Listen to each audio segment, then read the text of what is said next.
Mieux vaut un esprit patient qu'un esprit orgueilleux, nous enseigne l'Ecclésiaste. Cet éloge de la patience, c'est aussi l'une des grandes leçons qui émergent de la paracha Ki-Tisa à travers le célèbre épisode du veau d'or. Au chapitre 32, verset 1, le peuple d'Israël ne voit pas Moïse redescendre du mont Sinaï où il s'était rendu pour recevoir les tables de la loi. Les Bnei Israël s'impatientent et décident de se façonner un dieu avec l'aide d'Aaron. Ils disent aux frères de Moïse, « Asei lanu Elohim asher yelchu lefanenu » Fais-nous un Dieu qui marche à notre tête, qui zé Moshe à Ish asher helanu me'eretz Mitzrayim, puisque celui-ci, Moïse, l'homme qui nous a fait sortir du pays d'Égypte, lo yadanu me aya lo, nous ne savons pas ce qu'il est devenu.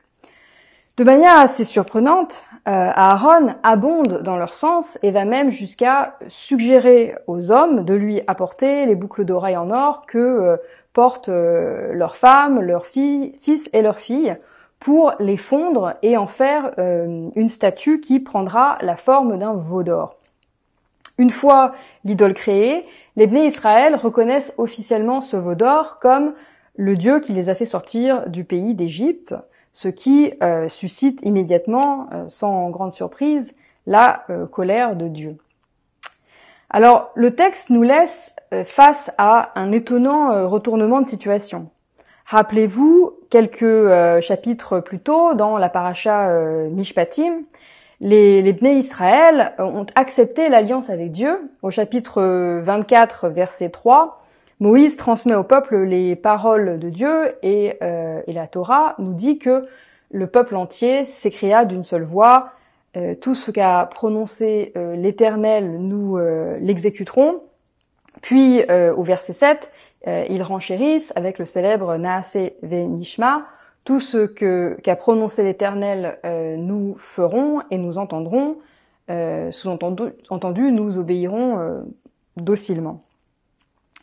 Et voilà donc que, brusquement, quelques chapitres plus loin, le peuple d'Israël opère un virage à 180 degrés et se choisit comme maître un veau d'or qu'il s'est lui-même fabriqué.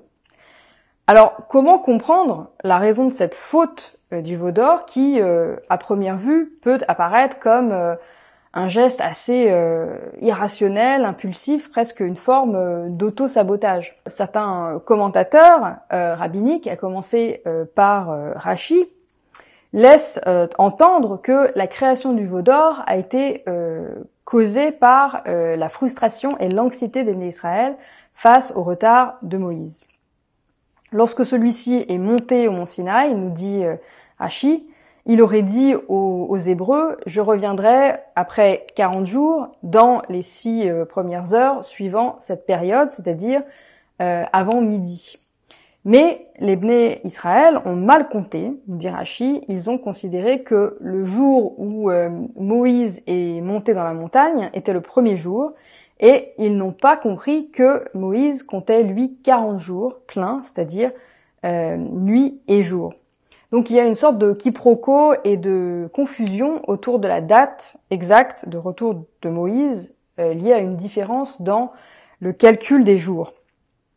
Ça donne quand même l'impression que le peuple attendait un peu Moïse chronomètre à la main avec une certaine fébrilité et que c'est donc d'une certaine manière leur impatience, leur difficulté à tolérer la frustration causée par le retard de Moïse qui les a conduits à la faute du veau d'or. Je note au passage qu'en hébreu, le mot patience se dit savlanut et que ce mot possède d'ailleurs la même racine, samer beth lamed, que le mot sevel qui signifie souffrance ou encore sovel, le fardeau, le poids. Étymologiquement, on a bien l'idée que la patience est une épreuve difficile pour l'être humain, une souffrance avec laquelle nous devons lutter. Savlanut possède aussi d'ailleurs la même racine que le mot sévolet, la tolérance, La savlanout, c'est donc aussi savoir tolérer l'incertitude, savoir résister à la souffrance de l'attente lorsque l'on n'a pas encore les réponses aux questions que l'on se pose, lorsque un problème n'a pas encore été résolu et que cette résolution prend du temps. L'impatience des Bnei Israël, comme conséquence du veau d'or, est aussi clairement évoquée par le Midrash. La tradition va chercher en quelque sorte à excuser le geste d'Aaron qui a encouragé et participé à la création d'un veau d'or en expliquant que le frère de Moïse cherchait en fait simplement à gagner du temps, à jouer la montre en quelque sorte face à l'impatience du peuple d'Israël, en attendant simplement l'arrivée de Moïse. Le veau d'or est donc une sorte de stratégie de distraction, nous dit le Midrash. Aaron pensait qu'en incitant les hommes à demander aux femmes de leur donner leurs bijoux, ils se mettraient aussi probablement à se disputer et que cela donnerait le temps à Moïse d'arriver. Rashi d'ailleurs suggère notamment qu'Aaron était certain que les femmes s'opposeraient à ce que leur boucle d'oreille soit utilisée pour créer un objet inanimé pour remplacer Moïse. L'une des questions que l'on peut se poser, c'est pourquoi les enfants d'Israël se montrent-ils aussi impatients face à l'absence de Moïse? Certains pourraient simplement être tentés de condamner leur impatience, mais il me semble plus intéressant d'essayer de la comprendre, de comprendre ce que cache cette impatience. Alors, les commentateurs se sont bien évidemment posé eux aussi la question, et un certain nombre d'entre eux estiment que l'absence inexpliquée de Moïse avait commencé à susciter chez le peuple d'Israël un sentiment de peur et de panique à l'idée que leur guide soit mort. Ce n'est donc pas tant Dieu que les Bnei Israël voulaient remplacer en créant le veau d'or, mais Moïse lui-même, en fait. Et c'est l'explication d'ailleurs que donne le Ramban, célèbre rabbin médiéval catalan du XIIIe siècle. Et selon lui, en fait, le peuple cherchait principalement à se créer en fait un nouveau Moïse. Autrement dit, nous dit pour sa part un autre célèbre commentateur, andalou du XIIe siècle, Ibn Ezra, il cherchait un nouveau chef, en fait, pour les guider, pour pouvoir marcher devant eux. Mais alors, on peut se demander pourquoi se tourner vers un objet inanimé plutôt qu'un être humain. Le recours au veau d'or souligne en fait le caractère encore assez immature, presque puéril des Bnei Israël. Rappelons un petit peu, il faudrait rappeler un petit peu le contexte. Ils viennent à peine de sortir d'Égypte, où ils étaient esclaves, et les voilà donc maintenant en plein apprentissage de leur liberté, de leur libre arbitre et de leur relation au monde et à Dieu. C'est quelque chose de complètement nouveau pour eux qui rompt en fait avec leurs habitudes d'esclaves, et donc ils doivent faire d'une certaine manière l'apprentissage de cette liberté. La tradition les compare d'ailleurs, les représente comme des enfants dont le chemin vers l'âge adulte, vers la maturité, se révèle parfois chaotique. Tout comme un enfant apprend d'ailleurs de ses erreurs en faisant des bêtises.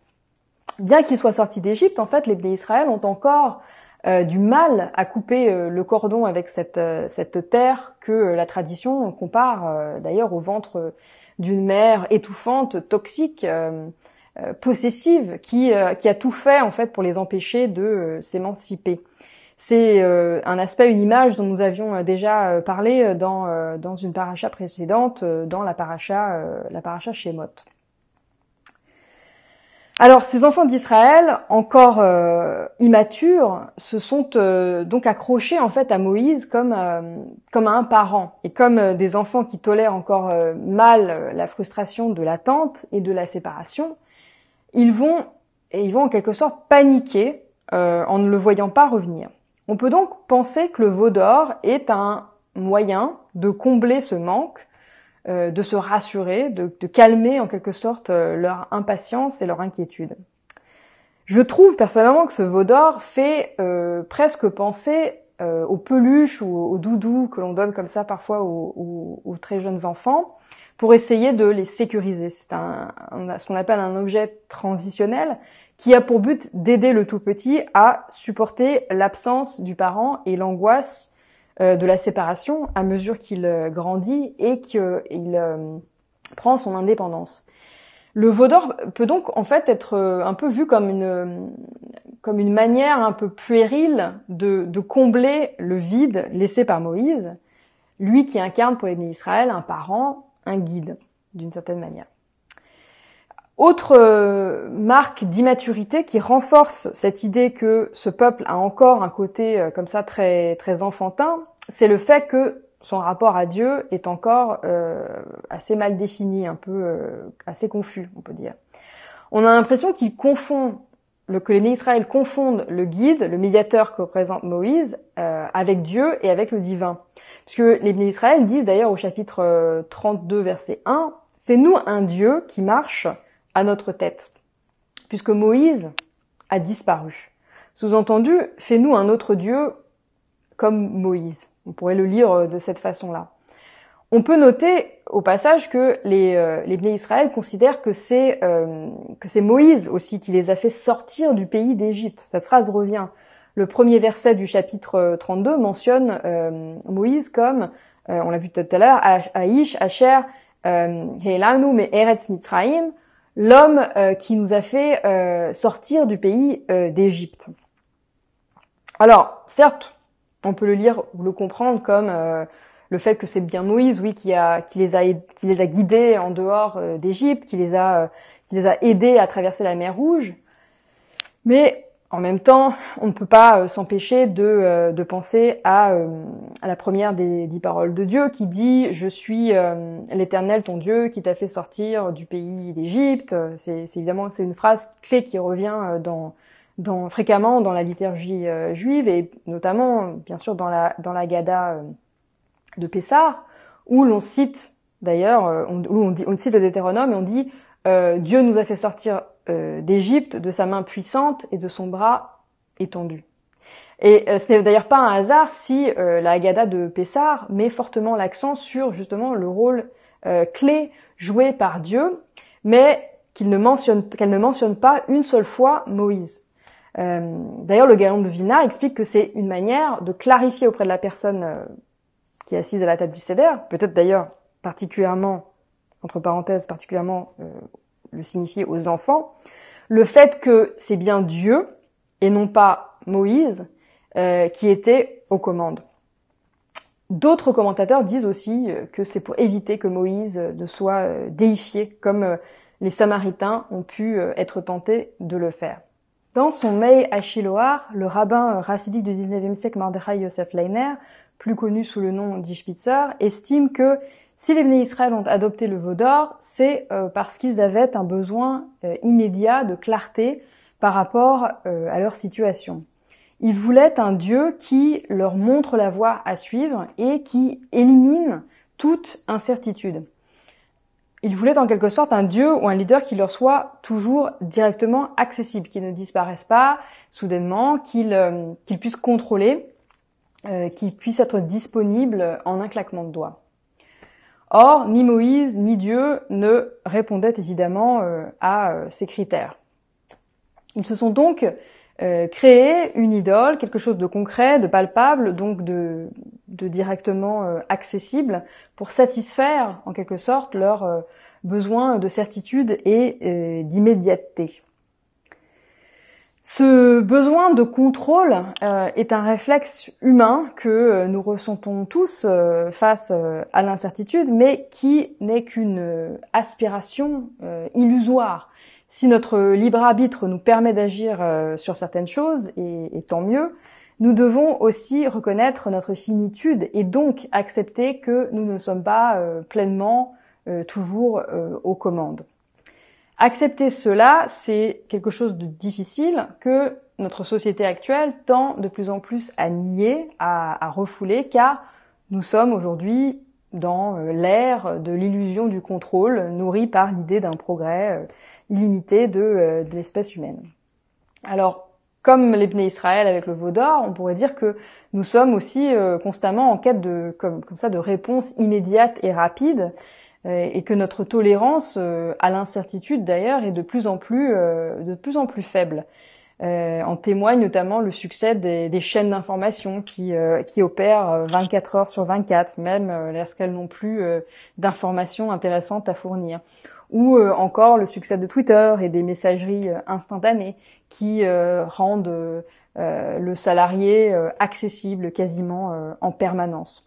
Autre exemple, l'intérêt que suscite ces derniers mois ChatGPT, ce robot conversationnel quasi déifié, sorte de veau d'or électronique créé par la start-up de la Silicon Valley OpenAI, robot qui se dit capable en quelques secondes à peine de répondre à presque n'importe quelle question, ou encore de générer une lettre personnalisée, un poème, ou encore une chanson.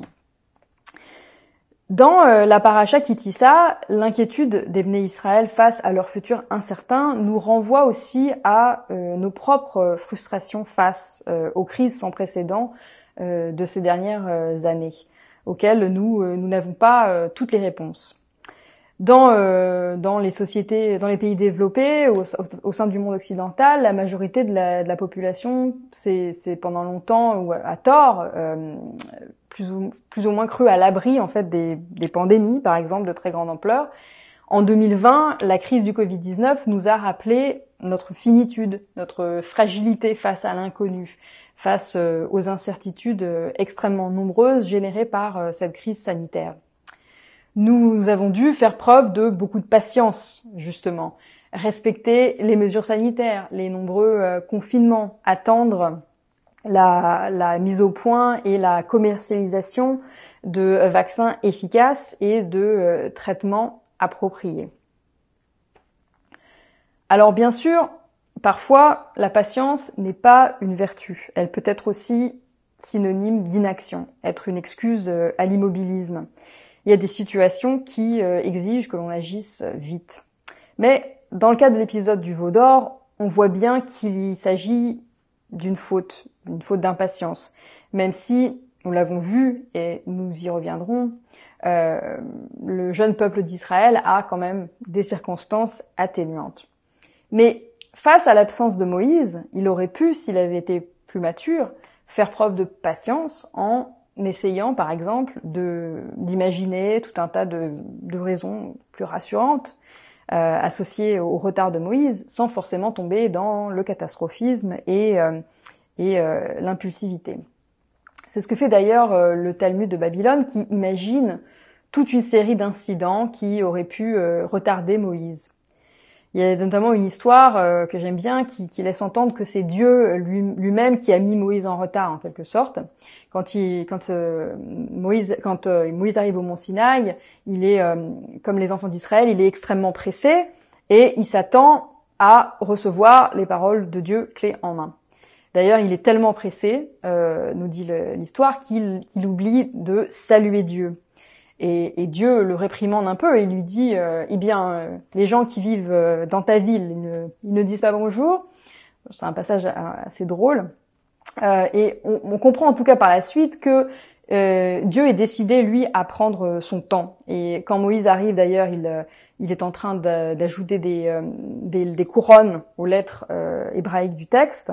Ces couronnes, ce sont ces ajouts, ces que l'on traditionnellement qu'on met au-dessus de certaines lettres lorsque l'on écrit un parchemin pour un Sefer Torah ou pour des téphilines par exemple.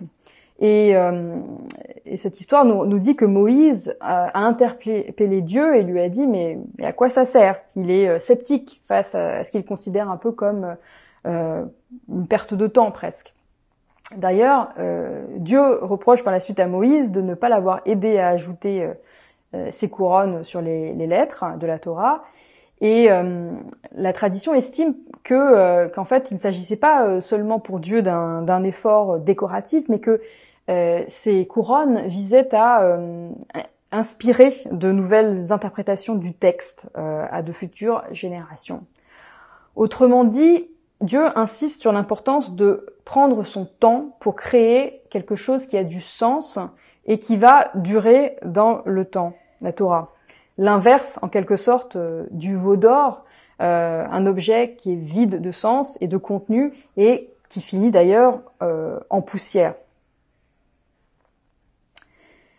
Les rabbins nous disent implicitement qu'on ne peut pas traiter le texte comme s'il s'agissait d'un simple objet, d'un paquet que le livreur Amazon doit livrer le plus vite possible pour satisfaire les clients impatients qui attendent le colis en bas de la montagne. La paracha qui dit ça, en faisant l'éloge de la patience, fait aussi l'éloge de la lenteur, du temps lent. C'est d'ailleurs peut-être pas un hasard si l'épisode du veau d'or est précédé presque directement par l'évocation du commandement du respect du Shabbat, au chapitre 31, versets 12 à 17. La pratique du Shabbat, c'est un exercice de patience et de lâcher prise, et notamment à l'approche de la tombée de la nuit, c'est un exercice qui nous oblige à interrompre nos activités de la semaine et à s'inscrire dans le moment présent en l'acceptant tel qu'il est à ce moment précis, même s'il nous paraît imparfait, même si ce temps présent est rempli d'incertitudes, de questions sans réponse et de tâches encore non achevées. C'est une pratique de lâcher prise qui va à contre-courant de nos modes de vie actuels, ancrés dans l'instantanéité et l'intolérance, l'impatience face à la lenteur. Dernier point qui me semble particulièrement intéressant dans la paracha Ki-Tisa, c'est le fait qu'il existe une sorte de jeu de miroir entre l'Ebné Israël et Dieu. Le texte nous montre que le peuple n'est pas en fait le seul à faire preuve d'impatience. Face à la faute du veau d'or, Dieu va lui aussi à son tour perdre ses nerfs face au peuple d'Israël. Au chapitre 32, verset 9, il s'adresse à Moïse et il dit « Je vois que ce peuple est un peuple rétif, un Am Keshei Oref, littéralement un peuple à la nuque raide. Et donc, il dit à Moïse « Cesse de me solliciter, laisse s'allumer contre eux ma colère et que je les anéantisse, tandis que je ferai de toi un grand peuple. » Donc on voit donc clairement que Dieu a décidé de rayer de la carte les pays d'Israël, à l'exception de Moïse, et qu'il a complètement renoncé donc à eux. Il connaît finalement les mêmes tourments que les Bnei Israël. Lui aussi va se montrer impatient. Moïse va alors jouer les médiateurs entre Dieu et le peuple et il va implorer Dieu, mais aussi commencer à argumenter avec lui et lui dire mais pourquoi Seigneur ton courroux menace-t-il ton peuple que tu as tiré du pays d'Égypte avec une si grande force et d'une main si puissante? Il lui dit « Reviens de ton irritation et révoque la calamité qui menace ton peuple. » Moïse met donc Dieu devant sa propre impatience. On a ici un Dieu biblique très volatile émotionnellement qui fonctionne presque comme un modèle ou comme un miroir en fait pour l'humain. Il a en lui une tendance à l'impatience, mais il est aussi capable de se recentrer en écoutant les autres, et ici en l'occurrence en écoutant Moïse, et d'accorder une seconde chance. Il montre qu'il est possible finalement de travailler sa patience, de l'améliorer. Il me semble aussi que le discours que tient Moïse face à Dieu est un appel à la tolérance face aux erreurs que peuvent commettre les humains. Un appel en quelque sorte à l'indulgence, à la patience vis-à-vis de ceux qui se trompent. Dans le cas ici d'Ebné Israël, c'est un appel à la patience vis-à-vis de ceux qui ont perdu patience. On voit d'ailleurs que la tradition rabbinique, loin de condamner unilatéralement la faute du veau d'or, tend parfois à essayer de la justifier, voire de la minimiser. Et on l'a vu tout à l'heure dans le cas d'Aaron, quand on nous explique que, notamment, qu'il a utilisé la création du veau d'or simplement pour gagner du temps en attendant le retour de Moïse.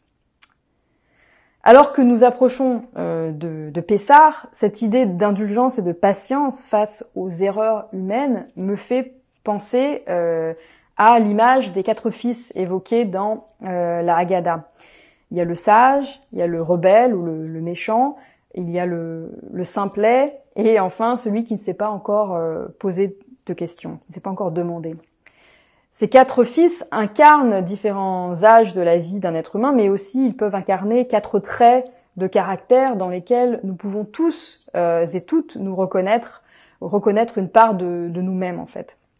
Et d'ailleurs, loin d'exclure le fils rebelle, la tradition fait preuve de patience à son égard. Malgré son obstination, il est bien présent à la table du Seder de Pessah, car comme tout être humain, il possède en lui la capacité de s'améliorer, de changer, et on doit lui donner sa chance. C'est peut-être d'ailleurs l'une des conclusions que l'on peut aussi tirer de la paracha Ki Tisa. Soyons indulgents et patients face aux erreurs des autres, car nous sommes nous aussi tous imparfaits et perfectibles.